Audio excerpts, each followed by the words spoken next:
carta para a expansão do Evangelho. Através dessa carta de Romanos, muitas pessoas foram convertidas ao Evangelho. Muitas pessoas, através dessa carta em que o apóstolo Paulo escreveu, foram assim renovadas, transformadas, tiveram as suas vidas transformadas e conheceram completamente o plano de salvação, conheceram o plano de Deus para salvar a humanidade. Aqueles que estão iniciando na fé, se há um livro que precisam conhecer, se há uma passagem bíblica em que precisam se aprofundar para alicerçar a sua fé, para fortalecer a sua fé ainda mais, assim como todos os outros livros da Bíblia Sagrada, a carta aos Romanos é a essencial para aqueles que querem se fortificarem na fé em nosso Deus. No capítulo 5 nós vamos ver a justificação pela fé e os resultados que esta justificação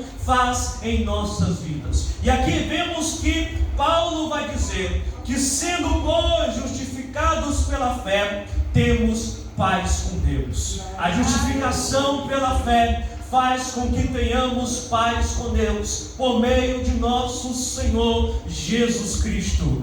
Nós que outra hora éramos inimigos de Deus, nós que outra hora estávamos em inimizade contra Deus, nós que estávamos afastados do Senhor por causa do pecado de Adão. Todo mundo deveria viver no paraíso, todo mundo deveria viver em um relacionamento íntimo com Deus, uma ligação, contato direto com o Senhor nosso Deus. Mas Adão, o primeiro homem, decidiu desobedecer ao Senhor nosso Deus, decidiu escolher as suas próprias vontades, decidiu escolher os seus próprios desejos, e a causa disso foi a queda do homem. A causa disso, a consequência, melhor dizendo, foi a morte física e a morte espiritual. Morte espiritual, relacionamento com Deus quebrado. Agora o homem não tinha mais o mesmo relacionamento com Deus, não tinha mais aquela mesma amizade de antes. Era como alguém que andava com um grande amigo, para onde ia, era aquele amigo que iria com ele. Uma amizade intensa, aonde você revelava os seus segredos para o seu amigo. Mas houve um certo dia que o seu amigo te decepcionou, e aquela mesma amizade de antes, de levar para casa, de levar, colocar para dentro de casa, colocar na mesa para comer junto com você, compartilhar os seus segredos, os seus planos, através de uma infidelidade daquele amigo que lhe decepcionou, a sua amizade com ele agora não é mais a mesma. Dessa mesma forma foi com o nosso Senhor Deus. Quando o homem decepcionou o nosso Deus, ele teve o seu relacionamento quebrado, nunca mais foi o mesmo. O homem agora estava com a sua morte espiritual, mas não foi somente isso, pois também veio a morte física através das enfermidades, espinhos e cardos. Agora tudo que o homem deveria se sustentar era através do seu suor, era através de dores, era através de muito esforço. Não somente isso, mas também o homem agora, da mesma forma que foi formado pelo pó, ele também voltaria para o pó. A morte física surgiu através da desobediência do homem. Em todo tempo, em todos os momentos, houve inimizade com Deus a partir dessa desobediência.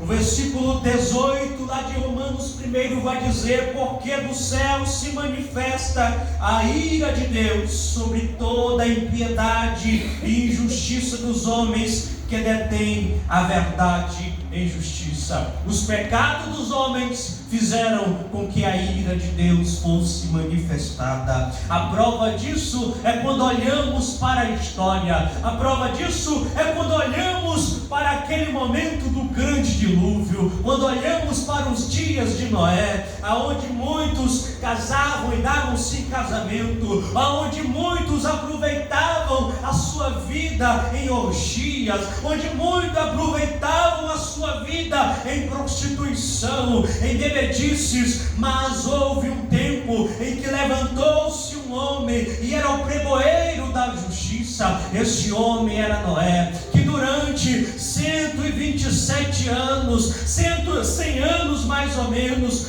estava pregando enquanto construía a arca do Senhor, enquanto construía aquela arca que seria colocado os animais e ele e a sua família, que o Senhor havia ordenado a ele para o grande dilúvio, para a grande destruição, a ira de Deus se manifestando sobre aqueles homens, mas eles não davam ouvidos para a pregação de Noé. Imagina um homem pregando 100 anos, um homem todo dia pregando a mesma coisa, em que o mundo seria coberto de água, em que haveria uma grande destruição na terra, mas muitos não deram ouvidos. Agora imagina quando chegou o grande dia, quando chegou o grande momento em que as pessoas caíram na real, em que as pessoas puderam perceber que verdadeiramente aquilo que Noé estava pregando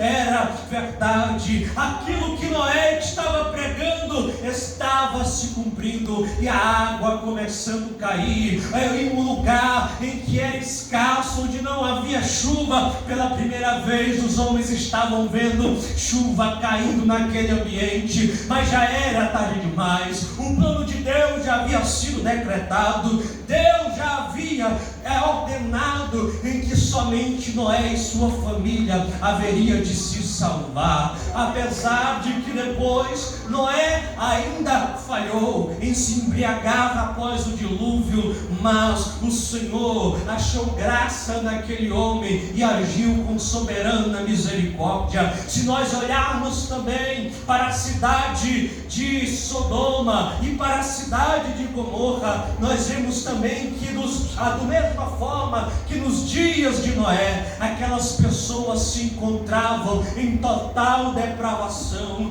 Deus não poupou aquele povo, a ira de Deus foi manifestada sobre aquele povo, e Deus destruiu aquele povo e entregou-os em uma situação depravada. E Deus entregou aquelas pessoas, e não somente aquelas, mas em todo o decorrer da história, Deus entregou aquelas pessoas em uma situação de depravação total. Por quê? Porque Deus é mau? Não, de maneira nenhuma, porque as pessoas trocaram a glória de Deus para aquilo que é matéria, pelo aquilo que é material. As pessoas trocaram as coisas de Deus para as coisas carnais, e Deus olhou para o homem, Deus olhou para o ser humano e viu: é isso que você quer? Então tá bom, você agora vai viver só pela sua vontade, você vai viver depravando-se cada vez mais, e a minha justiça vai vir sobre vocês, vocês serão consumidos, vocês serão destruídos pela minha forte mão.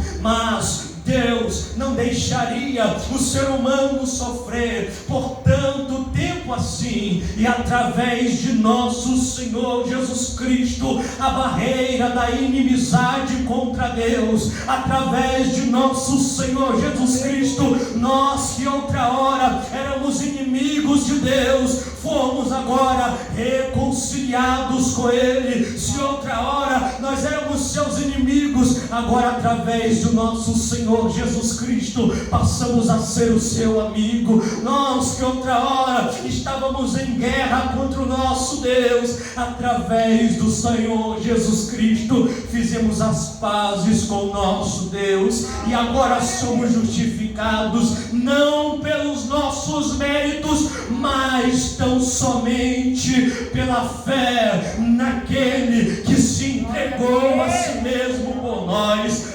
nós agora somos justificados, e esta justificação pela fé traz a paz que nós tanto precisávamos, que não é a paz, a ausência de conflitos, que não é a paz onde as guerras irão cessar, mas é a paz de ter novamente uma intimidade com Deus. É a paz de novamente nós ter acesso ao coração de Deus. É aquela paz de novamente poder conversar com o Senhor. Você hoje ora, você hoje entra no seu quarto e se ajoelha e não entende o como consegue ter essa intimidade com Deus, mas você só consegue ter esse diálogo, você só consegue ter essa conversa com Deus, não é porque você é bonitinho, não é porque você é o mais inteligente, é o mais sábio, não é porque você é melhor do que ninguém, não, mas é porque Jesus Cristo deixou livre acesso para que eu e você pudéssemos nos aproximar de nosso Deus. Louvado seja o nome do Senhor, pelo qual também temos entrada pela fé, e esta graça na qual estamos firmes e nos gloriamos na esperança da glória de Deus. Através de Jesus Cristo temos a entrada por esta graça, e nesta graça é que estamos firmes, na graça, na fé que o Senhor Jesus Cristo concede a cada um de nós, é que estamos firmes e nos alegramos a cada momento, tendo a esperança da glória de Deus. Aqueles que não têm essa esperança vivem uma vida de tristeza. Aqueles que não têm a esperança na glória de Deus, mas que dizem estar vivendo para Cristo, estão vivendo uma vida vã, porque viver para Cristo é ter esperança da glória de Deus. Viver para Cristo é olhar para a situação que estamos vivendo e olhar para o alto, para a esperança, para a promessa que nos está proposta através dos olhos da fé, através da fé que vai maior, que é maior do que o sofrimento, que vai além da tribulação, que vai além das adversidades da vida, e através dessa firme fé, através desta graça é que nós conseguimos nos alegrar e desejar a cada dia mais a glória de Deus. E não somente isto, mas também nos gloriamos nas tribulações, sabendo que a tribulação produz a paciência. Não é tão somente nos gloriar,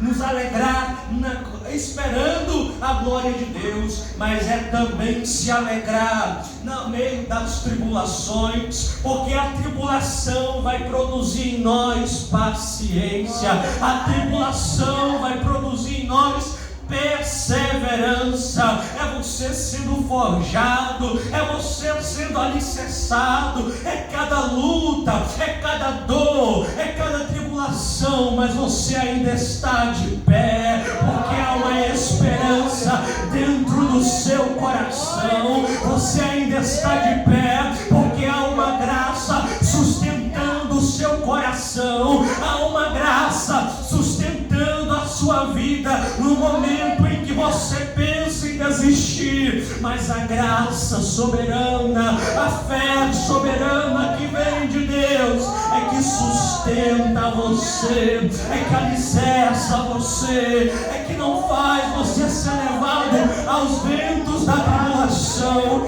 E através das tribulações, por mais que seja difícil, por mais que seja dolorido, mas há no fundo uma luz que brilha e faz você ter a paciência, e faz você ter a perseverança para suportar as tribulações. Louvado seja o nome do Senhor.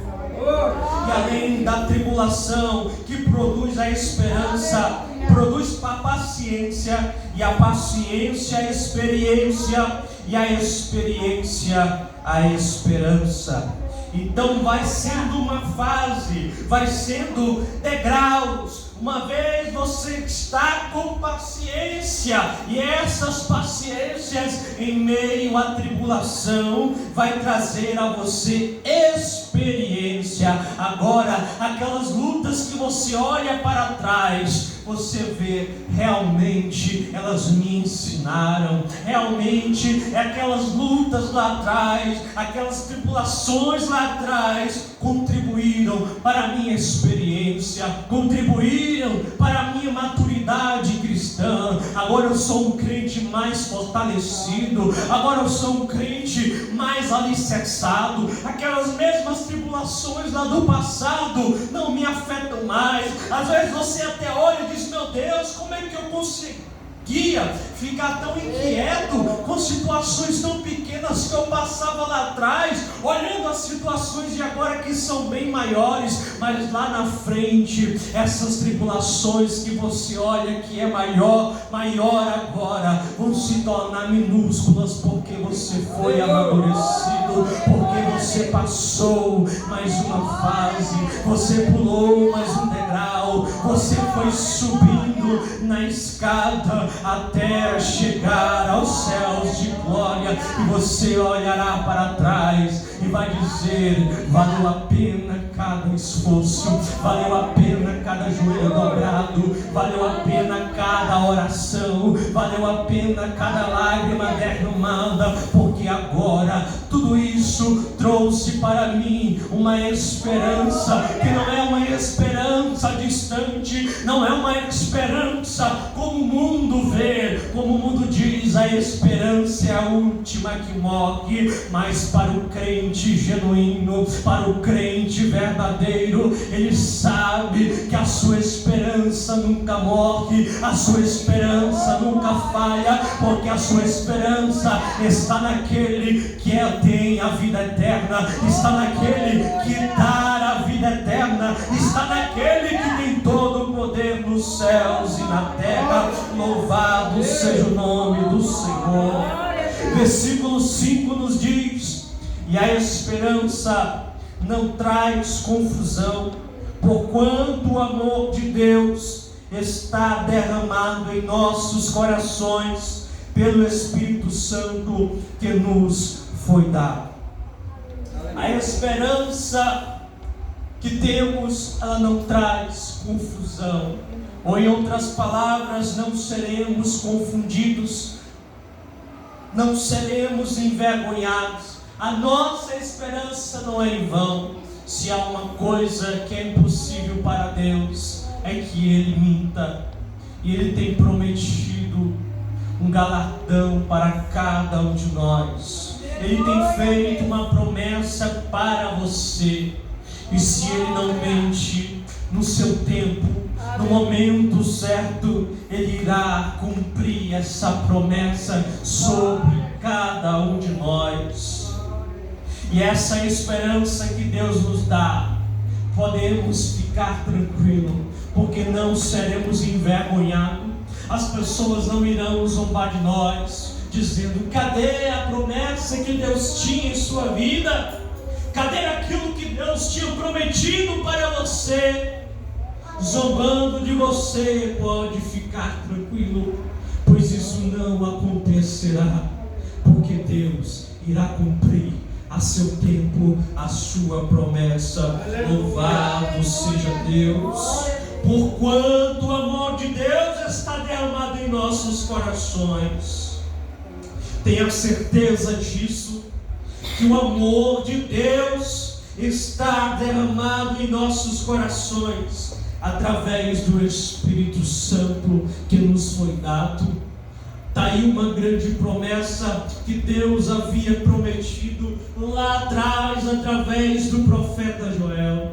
Queria derramar o seu Espírito sobre toda a carne, e aqui estamos nós. O Deus Todo-Poderoso derramou o seu amor sobre cada um de nós. através do seu Espírito Santo. Se você hoje, se você agora entregou a sua vida a Jesus Cristo, não foi tão somente pela sua vontade, mas foi o amor de Deus derramado em sua vida, foi o poder, a ação soberana do Espírito Santo que tocou em seu coração, abriu a sua mente, abriu o seu entendimento para entender as verdades do Evangelho, para entender a palavra de Deus, e assim você entregou a sua vida a Jesus Cristo, pois foi o amor dele derramado em nossos corações através do Espírito Santo. Versículo 6: porque Cristo, estando nós ainda fracos, morreu a seu tempo pelos ímpios. Aqui nós vemos a grande prova do amor de Deus, entregando o seu Filho enquanto ainda éramos o seu inimigo, entregando o seu Filho enquanto ainda éramos fracos, entregando o seu Filho ainda enquanto éramos ímpios, pecadores. Não há prova maior de amor do que a prova na cruz. Não há prova maior de amor do que nós vermos o sacrifício de Cristo na cruz se entregando por nós. É o que eu sempre digo: se queremos uma prova concreta de amor, se queremos uma definição completa de amor, devemos olhar para o Calvário, e ali nós veremos a exata expressão de amor, que não se limitou em se entregar por ímpios pecadores, que não olhou para a pecaminosidade humana, mas olhou para o quanto necessitávamos da graça, porque nós estávamos fracos, nós estávamos incapazes de sermos santos, e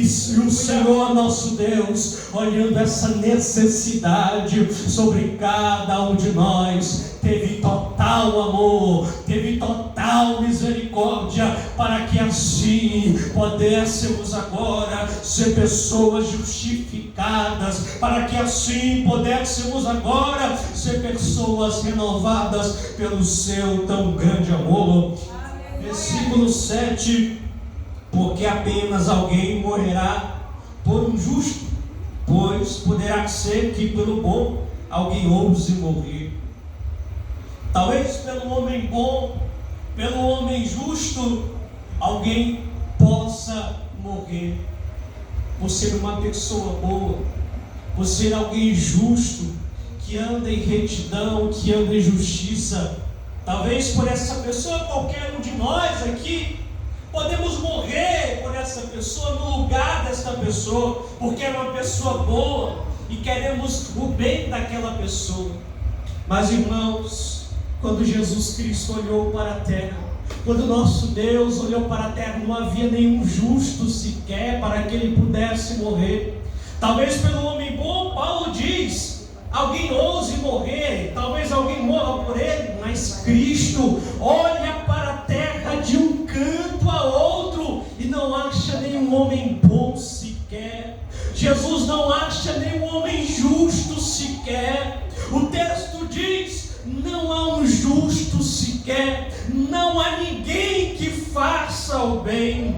Todos pecaram e destituídos estão da glória de Deus. Então é o que o versículo 8 vai nos dizer: mas Deus prova o seu amor para conosco, em que Cristo morreu por nós, sendo ainda pecadores. A maior conquista que você pode dizer não é a sua casa nova. A maior conquista que você pode dizer não é o carro do ano, não é que você ganhou na loteria, mas a maior conquista que você pode dizer é porque Cristo morreu em seu lugar. Cristo olhou para você, mesmo sendo falho, mesmo sendo pecador, mesmo distante da glória de Deus, mesmo sendo um lamaçal de pecados, e entregou a sua vida para salvar a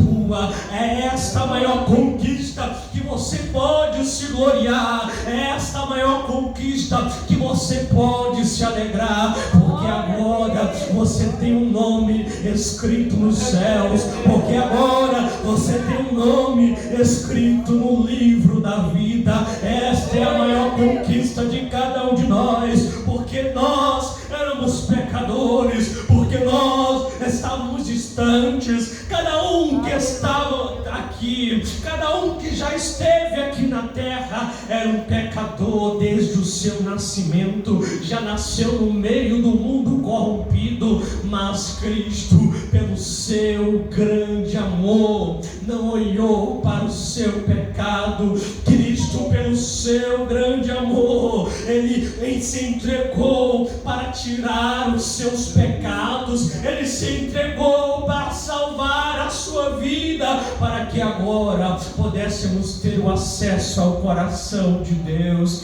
Esta é a grande prova do amor de Deus. Este é o nosso soberano Jesus Cristo, que mesmo não olhando ninguém justo, mesmo não olhando ninguém bom, mas ainda assim entregou-se para salvar a cada um de nós. Que a nossa alegria venha estar de todo o tempo, que a nossa alegria venha estar a cada momento ao Senhor. Não importa as lutas, não importa a tribulação, não olhe para isso, não olhe para o seu sofrimento, mas olhe para o sofrimento de Cristo na cruz. Olhe para o que Ele sofreu para que você pudesse ter a vida eterna. Aquilo que passamos aqui nesta terra é momentâneo. Os sofrimentos que passamos aqui na terra, por mais que aos nossos olhos pareçam ser momentâneos, mas nenhum deles se compara com a glória que Deus tem preparado e que há de ser revelada